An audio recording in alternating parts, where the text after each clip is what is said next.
മനാഫറോയിൽ നിന്ന് ഇന്ന് വീണ്ടും അടുത്ത ഐലൻഡിലേക്ക് യാത്ര തിരിക്കുകയാണ്. ഇതാണ് മനാഫറോൻ്റെ ഒരു വീക്ഷണം. ഇതൊക്കെ ആളുകൾക്ക് താമസിക്കാനായിട്ട് കടലിലേക്ക് നീട്ടി പാലം പോലെ, ഇത് കണ്ടില്ലേ, ഇതുപോലെ പാലം പോലെ പണിത് ഇങ്ങനെ ബിൽഡിംഗ് ഉണ്ടാക്കിയേക്കുക. കടലിൻ്റെ ഉള്ളിലേക്ക് ഇറങ്ങിയാണ്. തടി കൊണ്ടാണ് ഈ വർക്കുകളെല്ലാം. ഇതാണ് മനാഫറോൻ്റെ ഒരു സൈഡ്. മറ്റേ സൈഡും ഇതുപോലെ തന്നെ കണ്ടില്ലേ, അവിടെ ചെറിയ റിസോർട്ട് പോലെ ഇങ്ങനെ കടലിലേക്ക് നീണ്ട് കിടക്കുക. ഇതിങ്ങനെ വൈകുന്നേരമൊക്കെ വന്നിരുന്ന് കാറ്റൊക്കെ കൊള്ളാനായിട്ട് ഇങ്ങനെ ഉണ്ടാക്കി വെച്ചേക്കുക. ഇവിടെയാണ് ഫ്ലൈറ്റാണ്,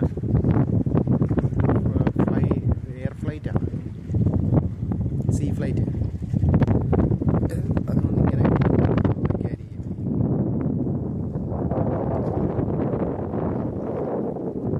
പോകാനുള്ളൊരു സീ ഫ്ലൈറ്റ് വന്ന് കിടപ്പുണ്ട്.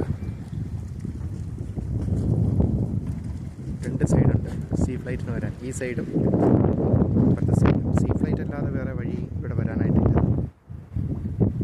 കാരണം ഇത് മാലദ്വീപിൽ നിന്ന് ഏതാണ്ട് 1.5 മണിക്കൂർ യാത്ര ചെയ്താൽ കാണാൻ പറ്റുന്ന സ്ഥലം. 1.5 മണിക്കൂറോളം മാലദ്വീപിൽ.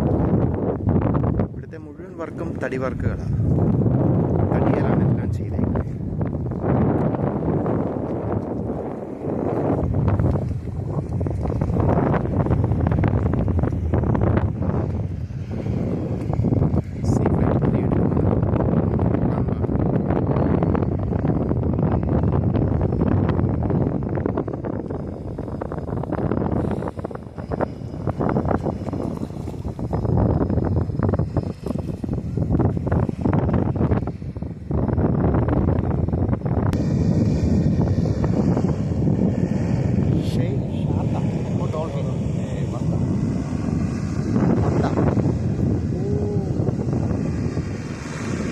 വലിയ ആമയാണ് ഈ പോകുന്നത്, കടലാമ.